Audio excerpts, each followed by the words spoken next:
சென்னை பெரம்பூர் பகுதியில் பகுஜன் சமாஜ் கட்சியினுடைய மாநில தலைவராக இருந்த ஆம்ஸ்ட்ராங் படுகொலை செய்யப்பட்ட விவகாரம் பலத்த சர்ச்சைகளை ஏற்படுத்தி இருந்தது. இந்த சர்ச்சைகளை தொடர்ந்து பல்வேறு கோணங்களில் சமூக வலைதளங்களிலும் அரசியல் வட்டாரங்களிலும் உரையாடல்கள் நடைபெறத் தொடங்கின. இது தனிப்பட்ட பகையா அல்லது அரசியல் கொலையா என்கின்ற ரீதியில் ஏற்கனவே விரிவான தகவல்கள் சிலவற்றை நாம் கோடாங்கியில் பதிவு செய்திருக்கிறோம். அதைத் தொடர்ந்து இன்றைக்கு தமிழ்நாட்டில் விடுதலை சிறுத்தைகள் கட்சியின் தலைவரும் நாடாளுமன்ற உறுப்பினருமாகிய முனைவர் திருமாவளவன் அவர்கள் முதலமைச்சர் மு.க.ஸ்டாலினை நேரில் சந்தித்துவிட்டு செய்தியாளர்களுக்கு பேட்டி அளித்திருக்கிறார். பல்வேறு அதிரவைக்கும் தகவல்களை அவர் அடுத்தடுத்து வெளியிட்டிருக்கிறார். அவர் என்ன பேசியிருக்கிறார், அதில் இருக்கக்கூடிய முக்கியமான கவனிக்கப்பட வேண்டிய விஷயம் என்ன என்பது பற்றித்தான் இன்றைய கோடாங்கி.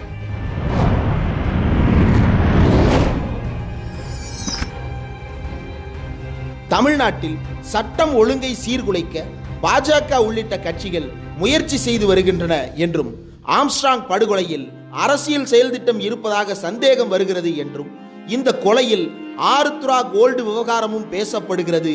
இந்த விவகாரத்தில் தொடர்புடையவர்கள் பாஜகவில் பொறுப்புகளில் இருக்கிறார்கள். பாஜக வலிந்து வந்து தலையிட்டு சிபிஐ விசாரணை என்று திசை திருப்பிக் கொண்டிருக்கிறது. இவையெல்லாம் புலனாய்வு விசாரணைக்கு உள்ளாக்கப்பட வேண்டியவை என்று முதலமைச்சர் மு.க.ஸ்டாலினை சந்தித்த பிறகு விசிக தலைவரும் நாடாளுமன்ற உறுப்பினருமாகிய திருமாவளவன் அவர்கள் செய்தியாளர்களுக்கு பேட்டியளித்திருக்கிறார்.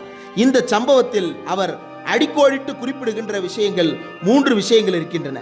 ஒன்று, ஆம்ஸ்ட்ராங் கொலை வழக்கில் ஆருத்ரா விவகாரம் பேசுபொருளாக மாறியிருக்கிறது.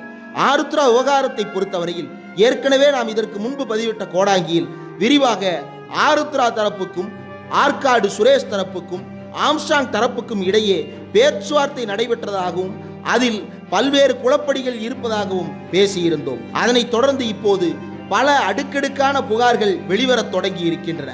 இதன் அடிப்படையில் ஆருத்ரா கோல்டு விவகாரத்திற்கும் இந்த படுகொலைக்கும் இருக்கக்கூடிய தொடர்புகளை முழுமையாக ஆய்வு செய்ய வேண்டும், அந்த கோணத்தில் விசாரணை நடைபெற வேண்டும் என்பதை முனைவர் திருமாவளவன் வலியுறுத்தி இருக்கிறார். மேலும் இந்த ஆருத்ரா கோல்டு விவகாரத்தை பொறுத்தவரையில் ஆருத்ரா கோல்டு என்பது ஏதோ ஒரு தனியார் நிறுவனமாக இருந்த நிறுவனம் என்று மட்டும் ஒதுக்கிவிட முடியாது. அந்த நிறுவனத்தைச் சேர்ந்தவர்கள் அரசியல் ரீதியாக தங்களை பாதுகாத்துக் கொள்வதற்காக அந்த வழக்கு நடைபெற்றுக் கொண்டிருந்த காலத்திலேயே வெளிப்படையாக மாலை போட்டு பாஜக தலைவர் அண்ணாமலை முன்னிலையில் பிஜேபியில் சேர்ந்தார்கள் என்பது அனைவரும் அறிந்த உண்மை. அந்த ஆருத்ரா வழக்கில் தொடர்புடைய பல பேர் பிஜேபியோடு நேரடியாக தொடர்புடையவர்களாகவும் கட்சியிலேயே உறுப்பினர்களாகவும் அல்லது அந்த கட்சியின் பொறுப்பாளர்களாகவும் இருக்கிறார்கள் என்பதுதான் இதில் அதிர்ச்சி அளிக்கக்கூடிய உண்மை. ஆருத்ரா கோல்டு விவகாரத்தில் மட்டுமல்ல, தமிழ்நாட்டில் இருக்கக்கூடிய பெரும்பான்மையான தேடப்படும் குற்றவாளிகள் எல்லாம் கமலாலயத்தில் சரணாகதி அடைந்திருக்கிறார்கள் என்பது நீண்ட காலமாக நாம் பேசி வரும் விஷயம்தான். இதனை தமிழ்நாடு மாநில காங்கிரஸ் கமிட்டியினுடைய தலைவர் செல்வ பெருந்தகை அவர்களும் ஆதாரப்பூர்வமாக வெளியிட்டிருக்கிறார்.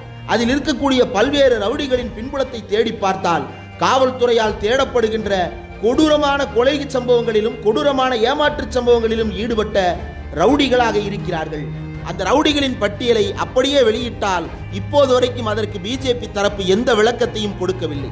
இப்போது நடைபெற்ற ஆம்ஸ்ட்ராங் கொலை வழக்கிலும் கூட பாஜகவை சேர்ந்த மாநில பட்டியலணி பிரிவு தலைவர் ஒருவர் சம்பந்தப்பட்டிருக்கிறார், அவரும் கைது செய்யப்பட்டிருக்கிறார் என்பது அதிர வைக்கும் உண்மை. இந்த உண்மை குறித்து அண்ணாமலை இப்போது வரைக்கும் வாய் திறக்கவில்லை.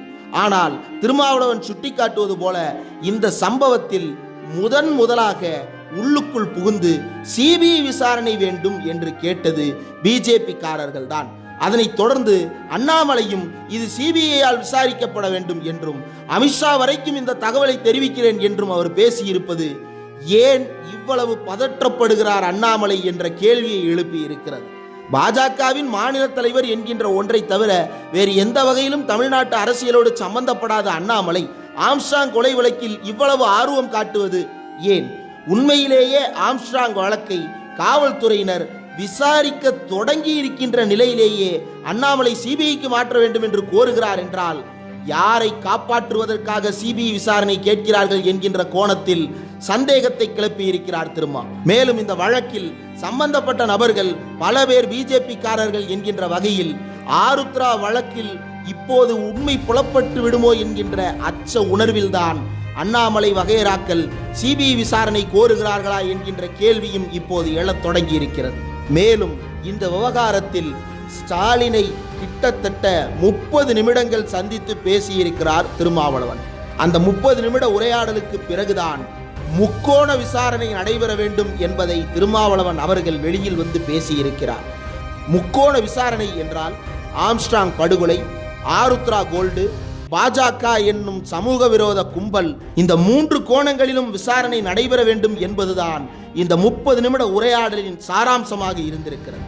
காவல்துறையின் விசாரணையும் கூட இந்த 3 கோணங்களில் தான் இப்போது நகர்ந்து கொண்டிருக்கிறது என்பதை உள்ளுக்குள் இருக்கக்கூடிய சோர்ஸ்கள் உறுதிப்படுத்துகிறார்கள். இந்த முக்கோண விசாரணையில் சிக்கப்போவது யார்? பாஜகவில் இருக்கக்கூடிய சமூக விரோதிகள் இன்னும் பல பேர் அடுத்தடுத்து வெளியில் வந்து சிக்குகிறார்களா? சமூக விரோத கும்பலை கட்சியின் உறுப்பினர்களாகவும் தலைவர்களாகவும் பொறுப்பு கொடுத்து அடையாளப்படுத்துகின்ற அண்ணாமலை இதற்கு பொறுப்பேற்று சமூக விரோத குற்றச்செயல்களில் ஈடுபட்டவர்களை கட்சியிலிருந்து வெளியேற்றுவாரா? கொலை, கொள்ளை உள்ளிட்ட கொடூர சம்பவங்களில் ஈடுபட்டவர்களை கட்சியிலிருந்து வெளியேற்றுகிறாரா? அல்லது டெல்லி மேலிடமோ நாக்பூர் மேலிடமோ கொடுத்த அசைன்மெண்டின் அடிப்படையில் தமிழ்நாட்டின் சட்டம் ஒழுங்கை சீர்குலைக்கின்ற வகையில் சமூக விரோத கும்பல்களுக்கு அடைக்கலம் கொடுத்து பேணி பாதுகாக்கும் வேலையை தொடர்கிறாரா? இந்த ஆருத்ரா கோல்டு, ஆம்ஸ்ட்ராங் படுகொலை, பாஜக என்ற 3 கோணத்தில் முக்கிய புள்ளியாக சிக்கப் போவது யார்? பொறுத்திருந்து பார்ப்போம்.